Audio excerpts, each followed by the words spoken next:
what was kind of your current path to coaching? Like, how did you first get into it? Was it, a lot of guys come from being a player, knowing they want to coach. Some guys, maybe didn't want to coach, but, someone kind of pushed them into that role and they found a love for it. Like, how did it get, for you, to where you started in coaching to kind of where you are now?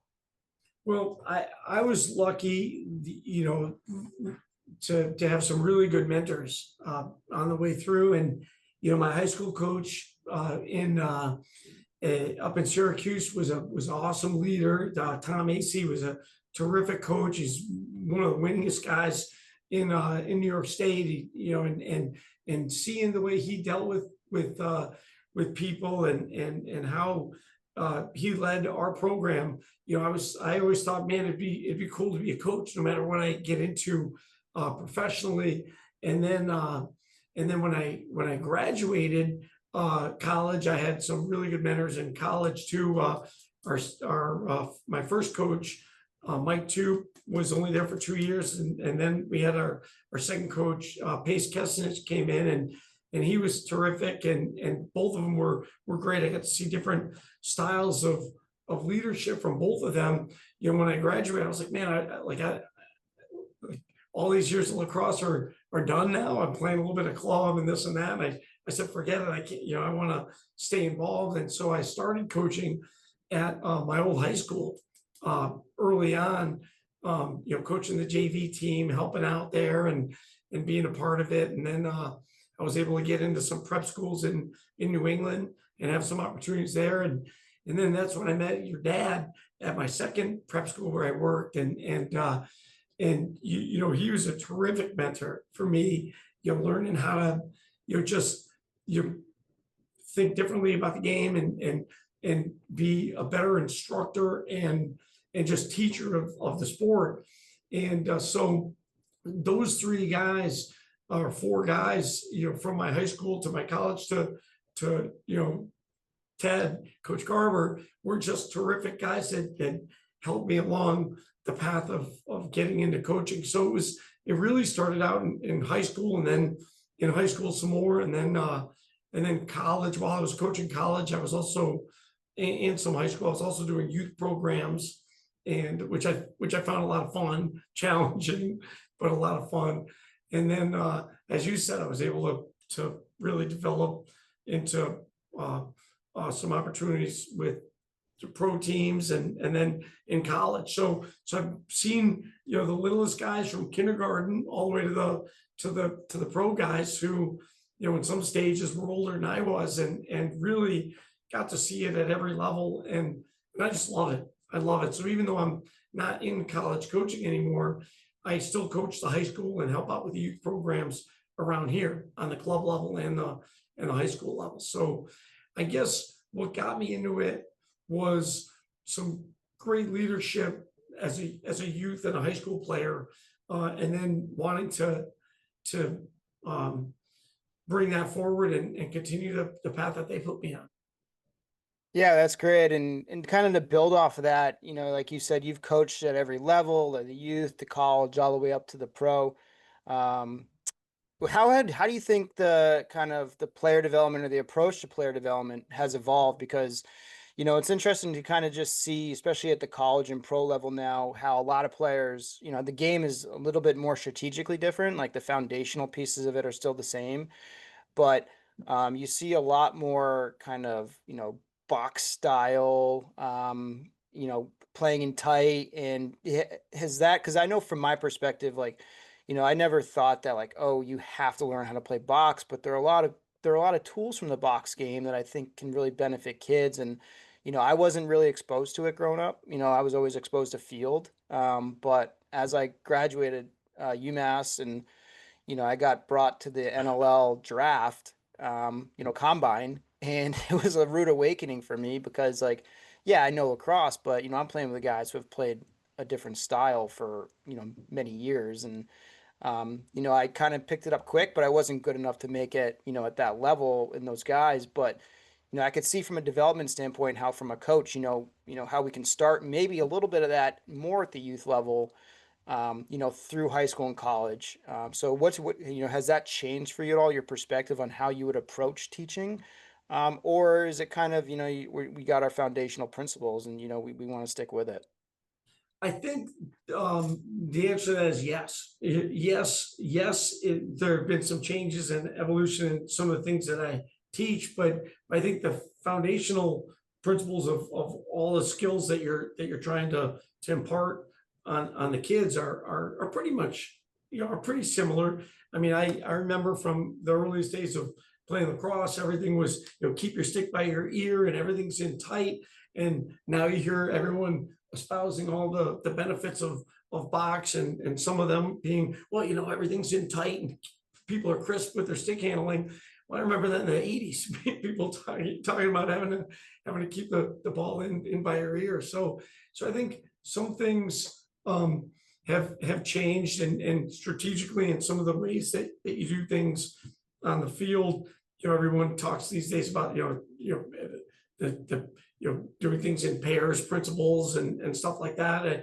I guess those are new, but I mean, I remember again back when I was little, we used to run, they called Navy, and it was pick play, it was two-man stuff, against a short stick behind the goal. And so I think the more things change, the more they've stayed the same. They just got, cooler names to it now. I think in some ways.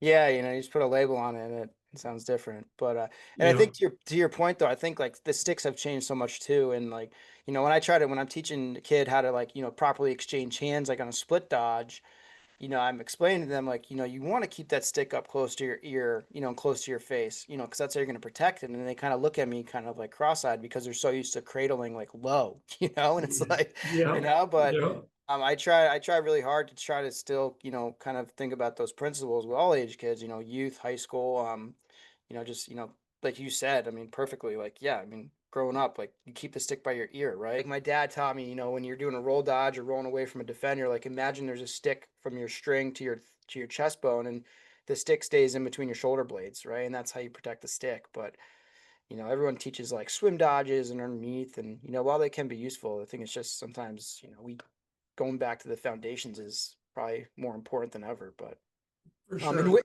yeah, yeah, and with that, like, with development, and I think something that does get lost is game IQ, right? And teaching kids how to understand and learn the game, right? And I put that kind of at the top of my list as thing as like that's how my dad taught me how to play.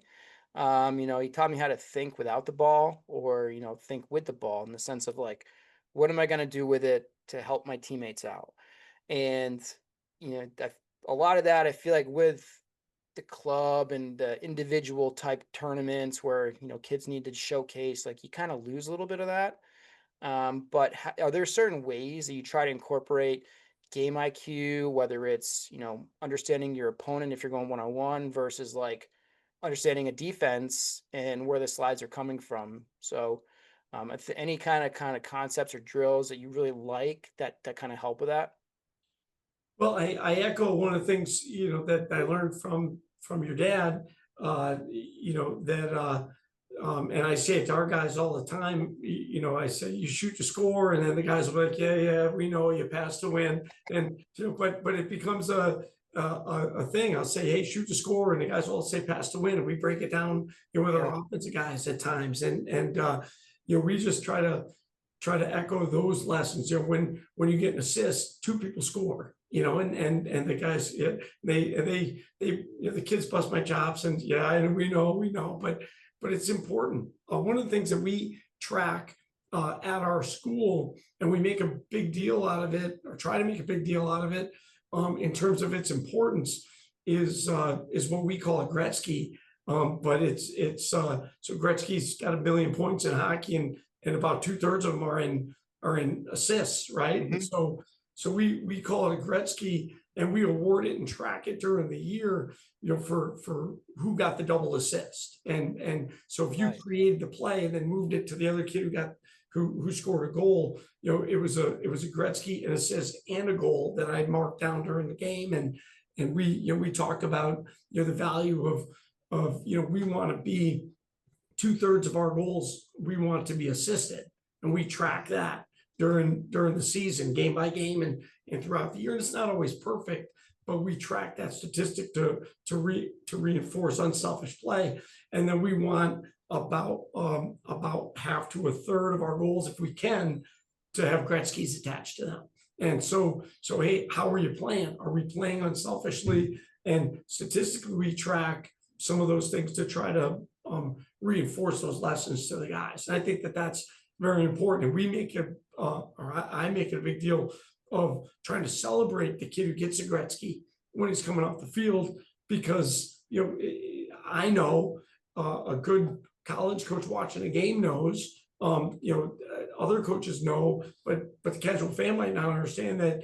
Yeah, it was a sweet goal by the kid stepping down from 8 yards, and it was a good feed from the kid who moved it one more from X, but it was that dodge that drew the double that ended up moving the ball quickly, and he made an intelligent decision with the ball that created that play. And we want to make sure that that's celebrated. So we do a lot of, just, drills here and there in practice that create Gretzky scenarios for us to move the ball twice to create a scoring opportunity. And then, I try to use, movies that the kids have all seen or something like that. So, and I got to come up with some new ones, but they've all seen Madagascar, when they're growing up. And so I said, what's the Madagascar song? You got to move it. And so when they dodge, you got to Madagascar the ball. You got to move it. And I use that with littler kids. The older kids are like, okay, enough. But the littler kids, they get it.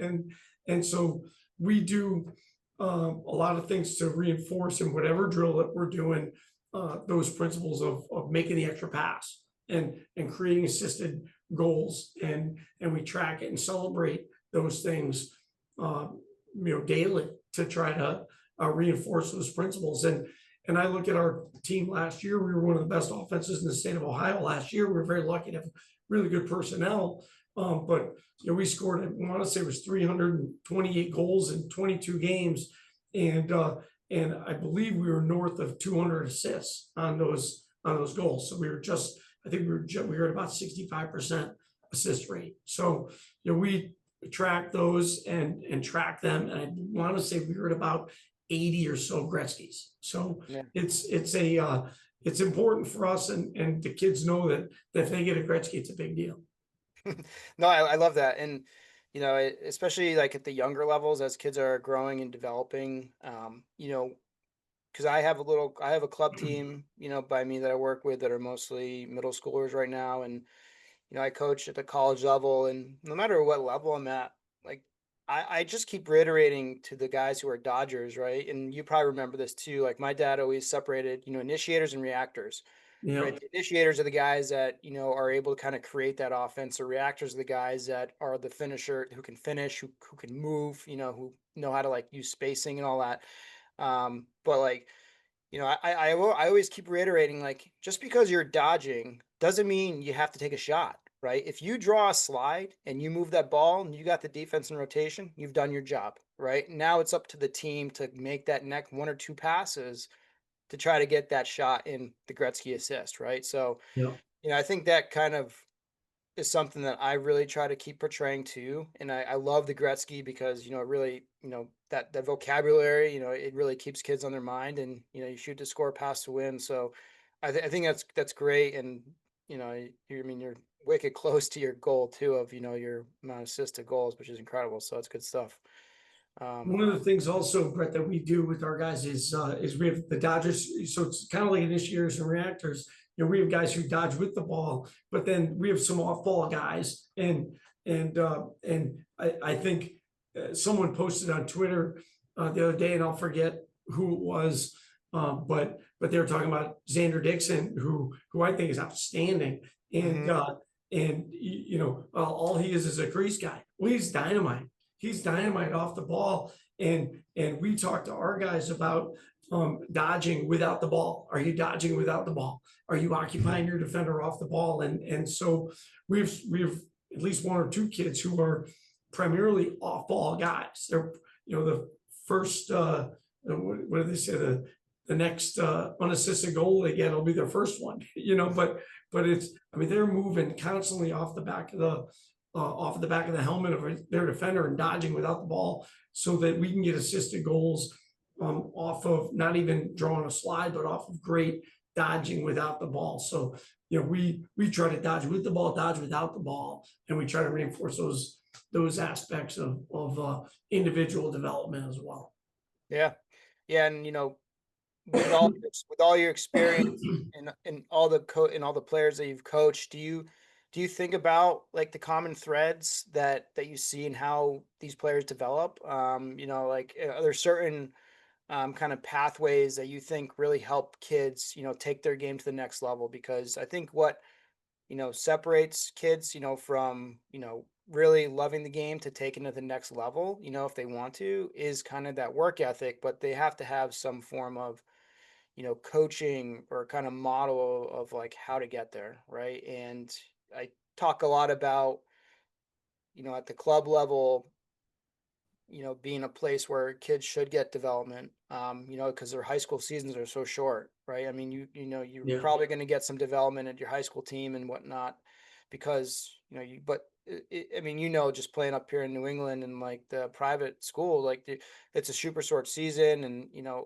public school's a little bit longer, but when you play summer club, fall club, and you do winter training, if you do it all like that's the time, in my opinion, for kids really take their game to the next level, and having some form of like pathway of, here's what you need to do to raise your game up. So is there like a kind of a common theme or common kind of thing you see there between, youth and high school, to get to that college level? I think the biggest thing, and you hit on it, is developing, not only the individual skill, but the team IQ aspect of how to play. You want to be able to be a skilled guy like we were just talking about, but then you want to have some understanding of what everyone else is doing around you. And then we try to reinforce with the club that I've worked with in the past, as much team high IQ play as possible, and a team first philosophy with the club kids. And so sometimes those two things don't match up together, as you kind of alluded to earlier. Sometimes with the showcases and with some of the events that you might go to with a club program, you just see a whole lot of individuals dump down to a field and, okay, go play lacrosse, and if they're talented, they can win. But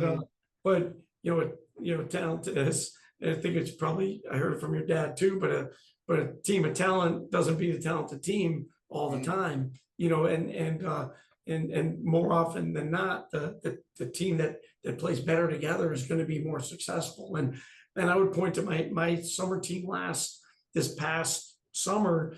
We were a kind of a mix of 27s and 26s playing in the 26 bracket, because we had some 26s. And we had some littler dudes and some guys that maybe weren't as dynamite athletes, but we were very successful last summer, just because we played good team lacrosse, and they moved it and made the extra pass. And we tried to reinforce those principles of the Gretzky idea and everything else with those kids as well.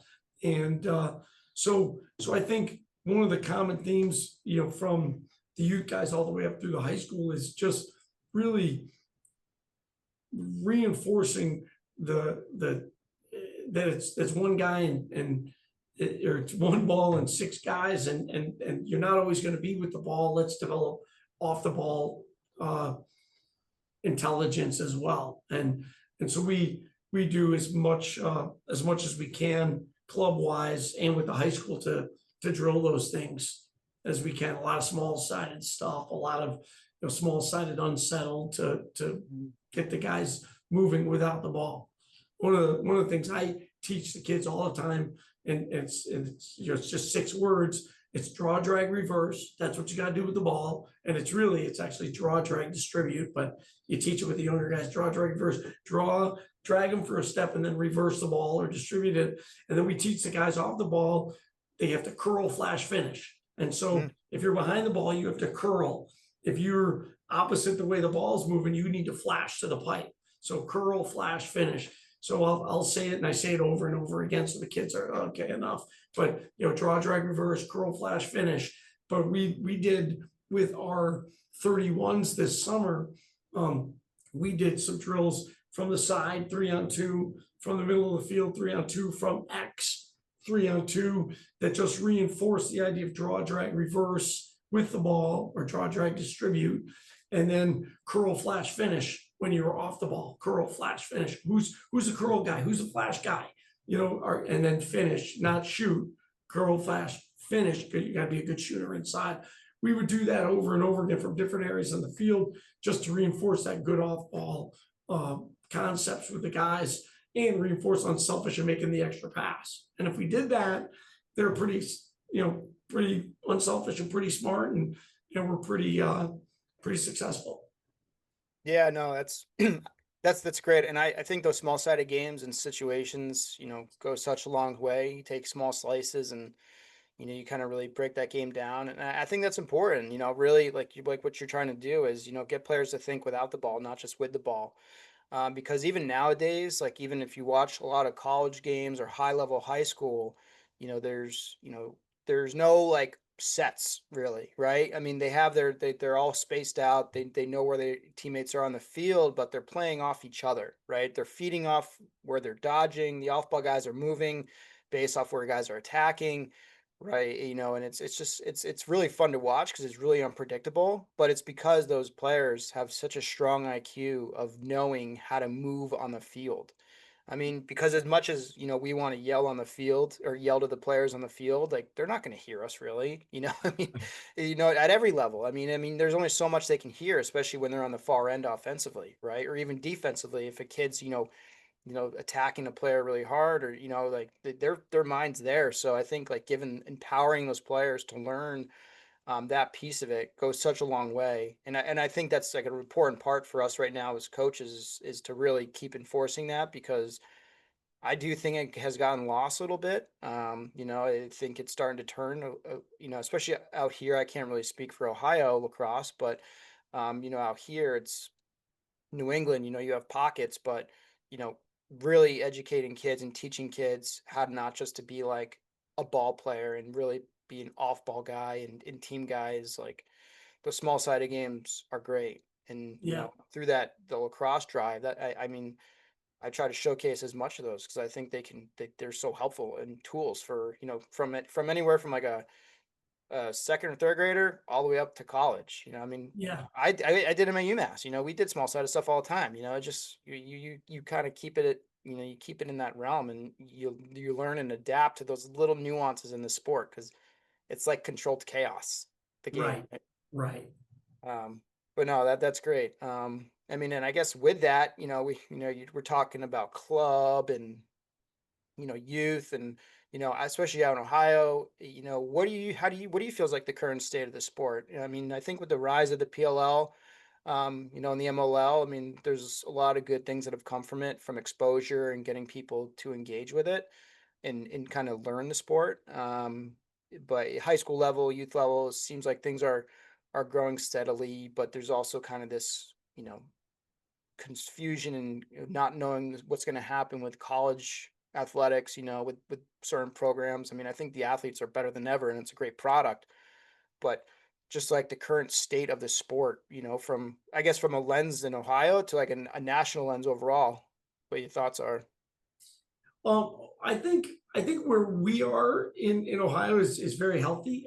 I think it's a good product. I think the kids are playing good lacrosse. I think the biggest thing that I see in high school, you see it in club, and you see it in college, is there's a real dichotomy between the talent and the kids that don't know a whole lot, Mm. and there's the haves and the have-nots, and there are some programs in Ohio. There's some club programs in Ohio. They're outstanding, and there's some that are still developing. And so I think the toughest thing is how do you bring the level of play up for those developing programs and for the developing clubs and developing schools and towns.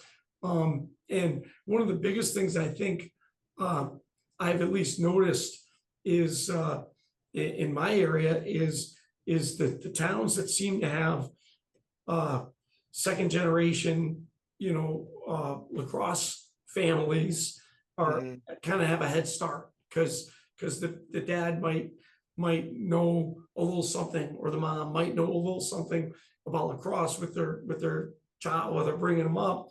Whereas if you're looking at a town that's still developing and they don't have that second generation folks around, the kids, you got to peel them away from baseball or wrestling or whatever it is first, and then try to teach them how to play. But trying to teach them how to play, and the folks around there don't know much, and so it's really tough to get some areas to develop without experienced help around them, and I think those are um, those are the things that I think hold back areas that are just stagnated or still developing.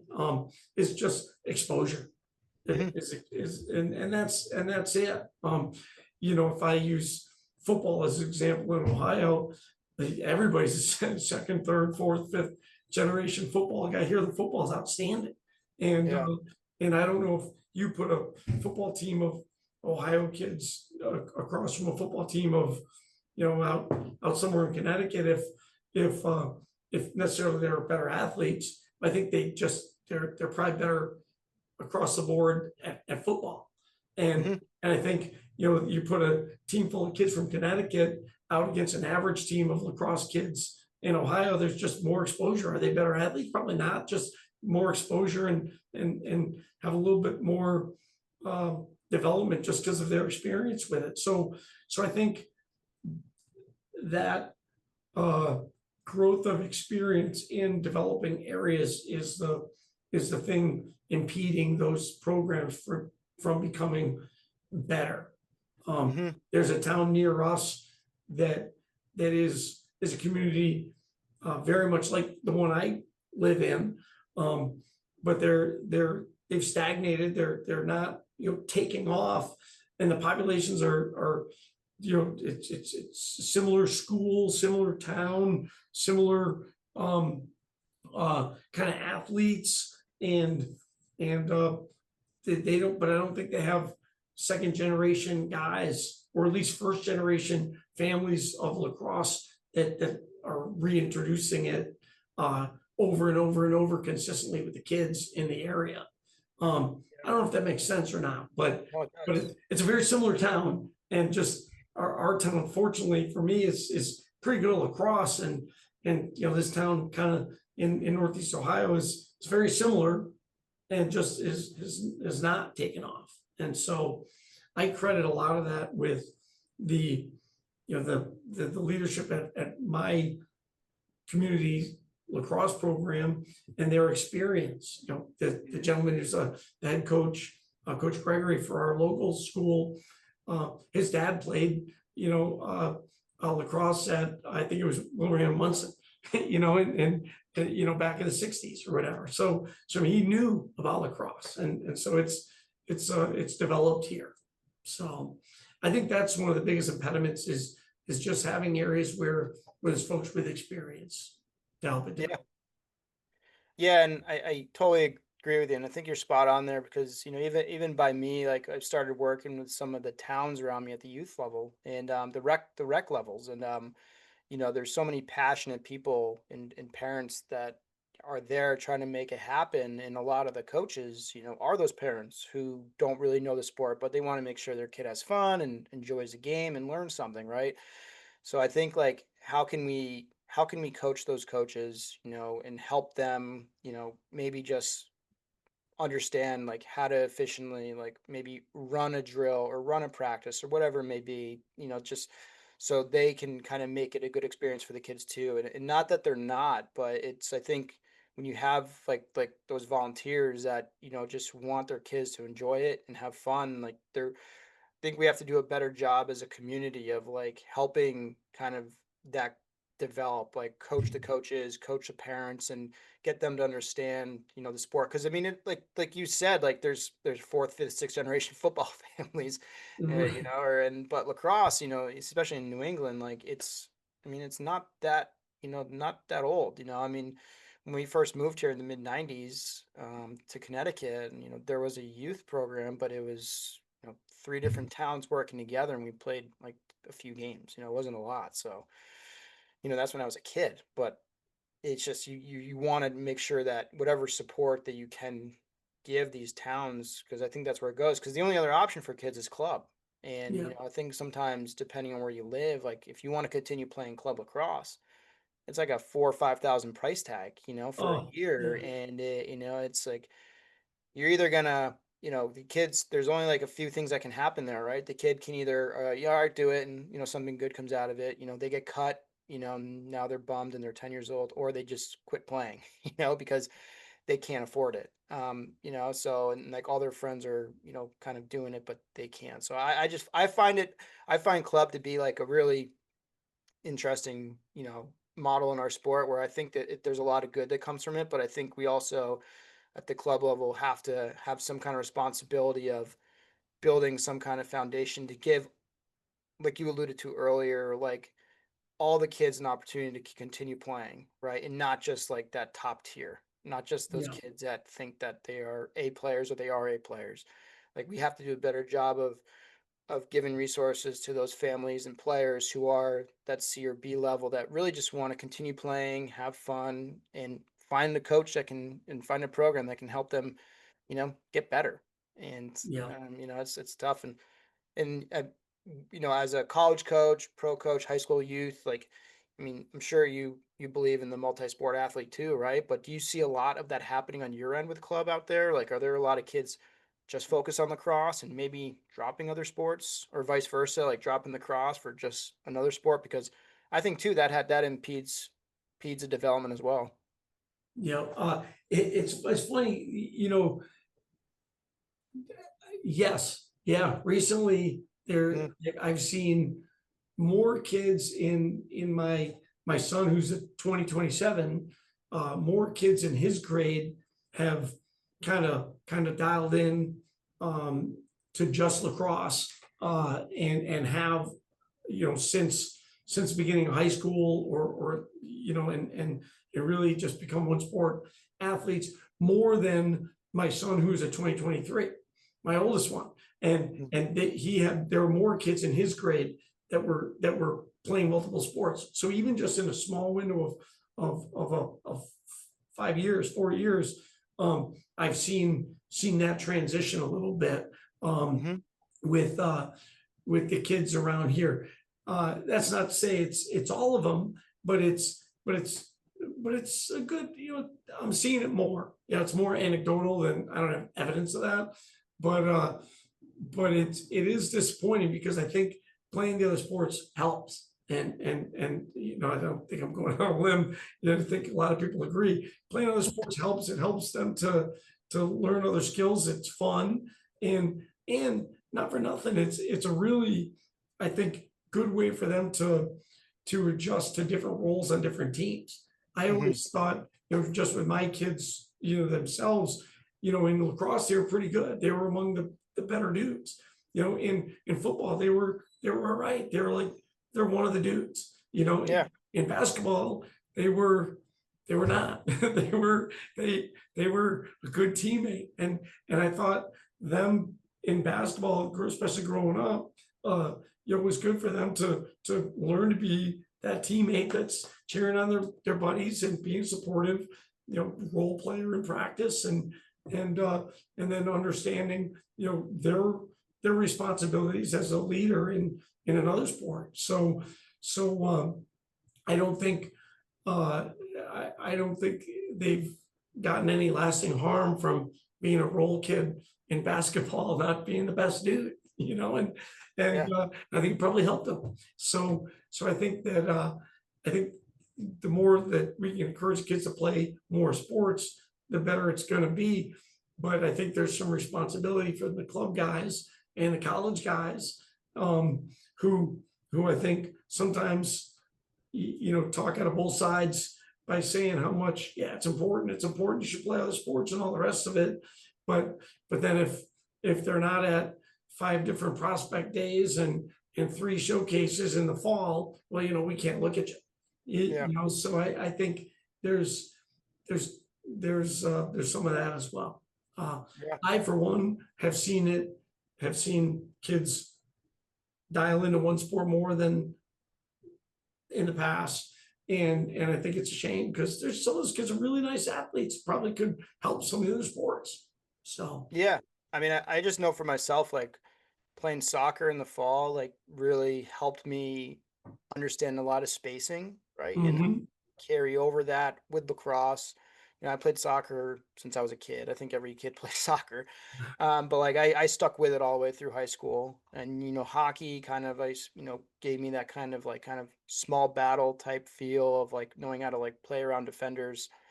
And then I loved playing basketball, but I didn't do that competitively, but I always played rec, but as long as, those things I've always felt just gave me such a good feel of how can these translate to lacrosse. And if I didn't have that, I probably would have really missed it. I mean, I couldn't imagine thinking to myself, I don't want to play hockey. I don't want to play soccer.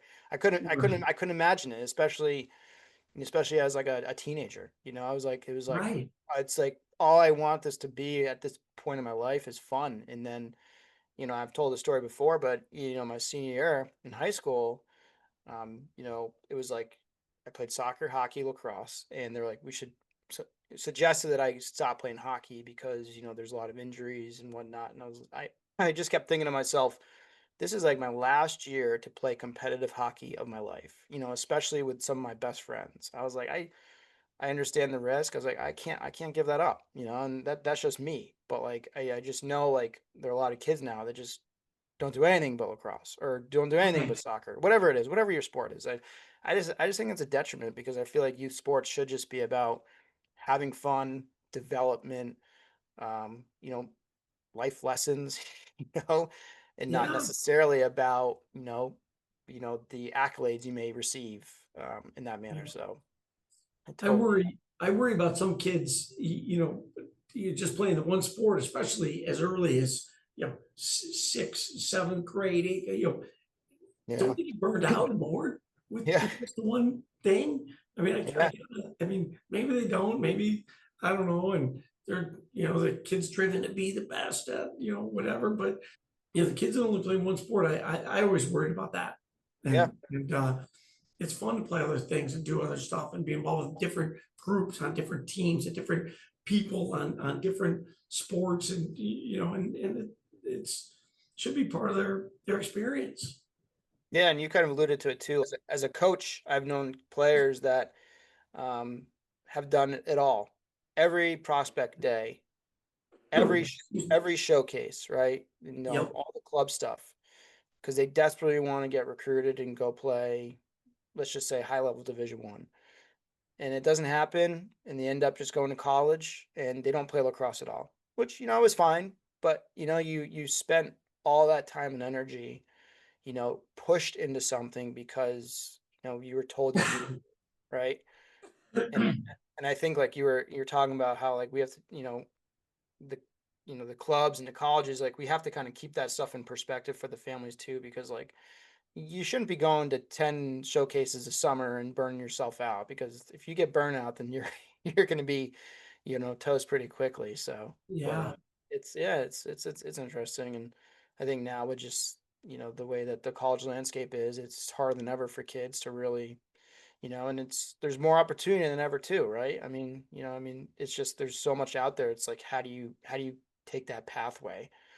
Yeah. And something, as you know, that's something my dad tries to help families with, because it is overwhelming. And some of these kids that he works with played with some of the top clubs in the country that are national teams, but they need some extra guidance because whatever program it is is not giving it to them to help them with that consulting piece, because it is such a kind of like a chaotic environment to be in as a high Oh, school kid trying to get recruited. I mean, you're told to go here, told to go there.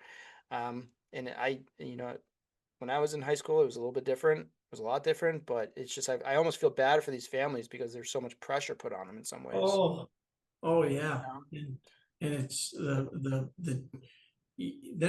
then some of the expectations and the desire to, I gotta be at this kind of school or that kind of school instead of just hey, let's find a great education with a good mix of the things that you want that plays competitive lacrosse and go have some fun. Yeah. Yep. And but I know we gotta kind of wrap things up here too, but one of the last questions I wanted to ask you was, as a coach, player, or a mentor, what was the best advice you think you've received? I know you've probably received a lot of great advice from a lot of great mentors.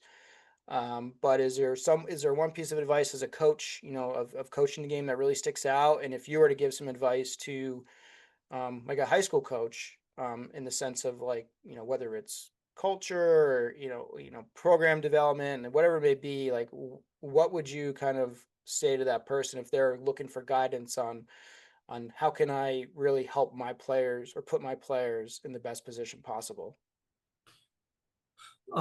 Man, that's a big one. There's either, man, there's nothing that I could say that would be so overwhelmingly impactful, or man, there's 30 things that I would think of. Uh, Yeah. I think one of the things that I've always done with teams that I've been a part of is to try to have an overriding driving philosophy on Mm, how we like to play. And I actually gave them used to give my college teams a philosophy statement that that if I were to break it down, it basically talks about, hey, this is how we're going to play. This is the kind of character of people that we want. This is the relentless effort that we need. We're going to be the best at these couple of things. And I think if I were a young coach or coach sort of kind of trying to navigate the waters, I would try to identify, hey, philosophically, here's a couple of things that I believe in firmly in terms of X's and O's style of play, culture, and these are going to be the driving forces behind what we try to do as an organization. And hmm then whenever you're listing, back and forth or kind of have an issue, you can recenter yourself with the philosophy, style play, culture, core values that you have to then recenter the ship a little bit. And so I think that's the best advice that I would give is have a a a sense of who you are and what you want your team to be. And whenever there's a challenge, you can go back to say, hey, does this help us satisfy our mission of what we're trying to be as a team? And if it hmm does, great. And if it doesn't, you reconsider doing it. No, that's perfect. And I love that. I think that framework is kind of, right spot on of, how a coach should probably, look at their program and build it. And if you don't mind, just like a kind of follow-up question to that, it could be quick too, but culture is like a big buzzword, right? And culture plays a huge role in I think every team, every business, environment, wherever you are, your family. Culture is so important. And like on the lacrosse field, and whether it's on or off the field, what's a way that you've embedded like a culture standpoint with maybe one of your programs or all your programs? Because depending on where you are, you might have, your probably principles are all similar, but is there, any kind of culture pieces that you really emphasize to help build that? Because I think like that is really what separates teams from really getting the best out of the players and out of the team. Yeah. We talked about character, classroom, community, and competition. Mm, So, here's the things. Are you conducting yourself with good character? Is that a thing? Just, if somebody makes a decision on the field or, hey, is that a good character decision? Classroom, and when I was coaching college, we talk about that all the time. Community, what are you doing for the athletic department community, the school community, the surrounding community? And in competition, are you competing? And are you competing today, or are you just kind of going through the motions?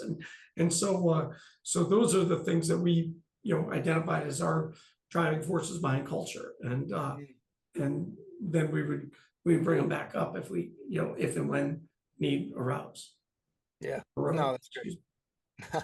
So No, it's great. I love it. Well, I appreciate, your insight and this time to chat with you. it's You been got it. a long time since we connected like this too. So it's nice to do that as No well. kidding. No kidding. Good luck and good Uh, stuff, and great job with the drive program too, man. It's Thank awesome. you. Yeah, I appreciate it. And if there's any ever way you want to, try to get involved with it with some drills and stuff, like my goal is really just to collaborate with coaches and have a lot of voices on there because like I don't want it to be like Garber, I want it to be feeling like a community of lacrosse coaches, like sharing it to continue help fueling the growth. So that's kind of the goal. All right, good talking to you. We'll talk to you soon. All right, sounds good. See ya.